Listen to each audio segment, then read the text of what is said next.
Здравейте от Рождение работилница Сянка. Днес решихме да направим едно видео, което да допълни нашето предишно видео за монтаж на и припасване на капачки за запълнител за пистолет Макаров, които не предлагаме.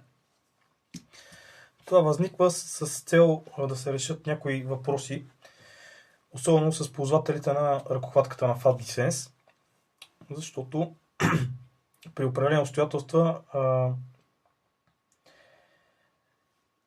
не може тя да сработи правилно с нашите капачки. Сега ще обясним откъде идват проблемите и въобще дали има проблем всъщност. Това, което ви казахме в предното видео е, че в този модел има доста малки допуски и поради тази причина се налага самите ползватели на нашите продукти да ги напасват в техния конкретен образец пистолет Макаров, тъй като и самото производство на пистолет Макаров, за съжаление, не е особено консистентно през годините и се наблюдават някои доста сериозни девиации.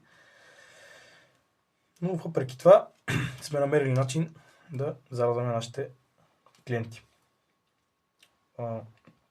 В предното видео обяснихме как се прави припасването.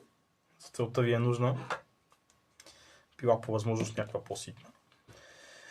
И тогава обяснихме с празен пълнител да се правят тук процедурата, нали, за вземането на страните. Това е добре, но се оказва, че наистина допуските понеже са прекалено малки, същата процедура трябва да се направи и с пълен пълнител. Защото когато се напълни пълнителя, тук се получава едно леко напрежение основно на тази стена, от тази страна. И в момента, в който поставите, както и още едно друго допълнително напрежение, което създава от пружината, която натиска последния патрон, ще използваме нашия модел, който е обезопасен, който с премахната бойна игла да не мога да произвежда изстрел. И при натискане, както виждате, самото вкарване на пълнителя е доста по-трудно. Ето сега ще премахнем 10-тия патрон. Ще видите, че доста по-лесно се вкарва пълнителя с 9 патрона. Затова и повечето ползватели на ръкохватката на FAT Defense казват, че с 9 патрона няма проблема, с 10 има. Откъде идва проблема? Сега ще ви обясня първо с процедурата да продължиме. Същата процедура, която ви обяснихме, се прави и с пълен пълнител, с 10 патрона. Просто трябва да напълнем пълнителя. Няколко пъти го пълните и го до 10 патрона, махате патроните до към 6 и после отново го пълните. Каква е идеята на това нещо? Идеята на това нещо е, че тук има един водач, който това е водача на патроните. От долната страна има един чоп, който в зависимост от конкретната бройка може тук да не прави контакт с стената, която е от тази страна. Е с това нещо. Но след 2 или след 3 слагане на пълните на повече патрони, това нещо се напасва, оляга и няма никакъв проблем. Впоследствие обаче, когато има 10 патрона, тук се създава леко напрежение на тази стена. Понеже виждате, че тук е доста малко разстоянието, тъй като сам по себе си този пълнител никога не е предвиден да използва каквито и да е полимерни елементи в него. И допуските са много малки и поради тази причина тук се създава много леко напрежение. Когато поставите пълнителя, тапата уплътнява ето тук от двете страни и в момента, в който натиснете бутона, може да задържи пълнителя. В случая, какво трябва да направите? Просто когато е с 10 патрона на пълнен пълнителя, трябва да продължите да правите това, което в първоначалното видео е показано. Ето така, с леки движения, само че в случая трябва да са строго перпендикулярни на стената на пълнителя, да освободите отстрани. Разбира се, не трябва да отнемате прекалено много. При което, като поставите пълнителя, той ще започне да си пада абсолютно сам и да работи без никакъв проблем. Какъв е проблема с ръкохватката на FAT Defense? Първият и основен проблем, който според нас, защо става така и с ръкохватката на Fab Defense по-трудно се получават нещата, е следния. Хода на бутона на нашата ръкохватка е доста работния ход, който ще рече ето тук отзад. Не този ход, а тук, където взаимодейства лоста с пружината на пистолета, която играе и ролята на запъвач напълнител. При нашата ръкохватка е с доста по-голям ход. Виждате чак до къде успява да премести пружината, което от своя страна осигурява абсолютно свободно падане на напълнителя. Тоест със сигурност този чоп, пружината запъвач е далече от този чоп. Това, което установихме, че ръкохватката на Fab Defense, макар и да работи на абсолютно аналогичния принцип, на който работи нашата, хода е къс. Този работния ход тук отдолу.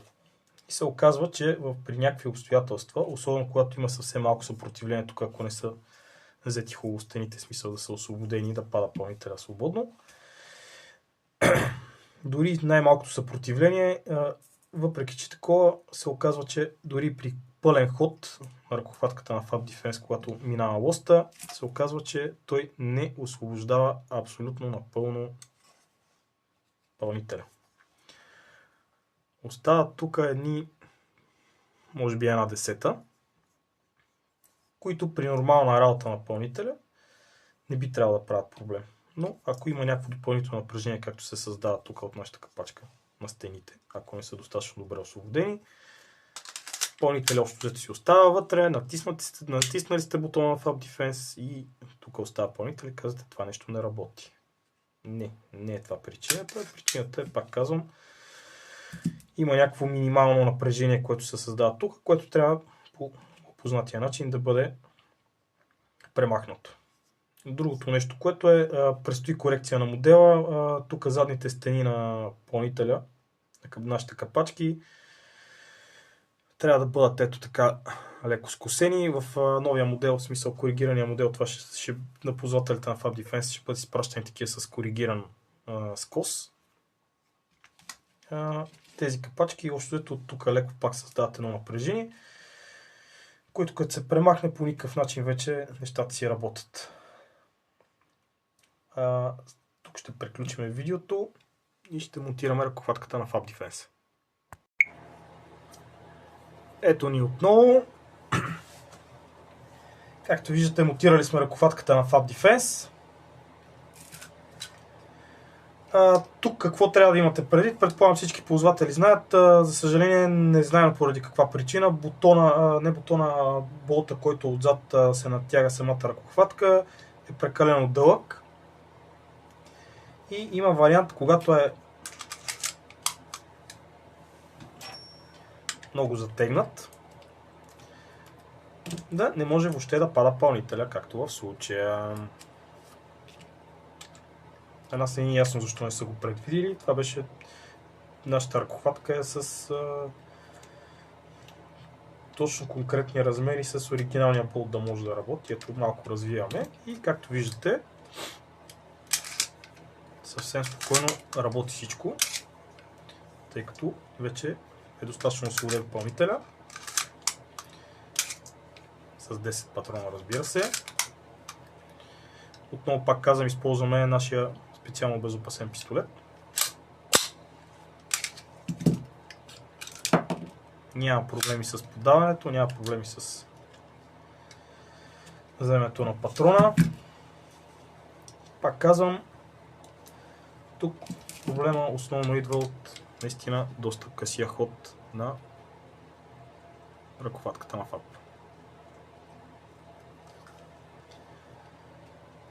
Но това не е нещо непреодолимо. Пак казвам, задължително си проверете и натяга отзад на болта, защото, както видяхте, като е прекалено натегнат този болт, пълнителя не може да пада.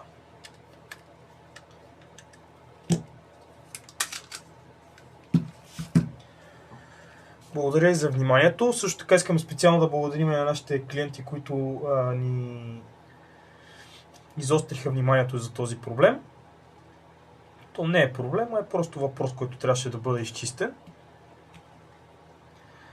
До нови срещи и скоро се надявам да видите и нашите нови продукти, които предстои да изкараме на пазар.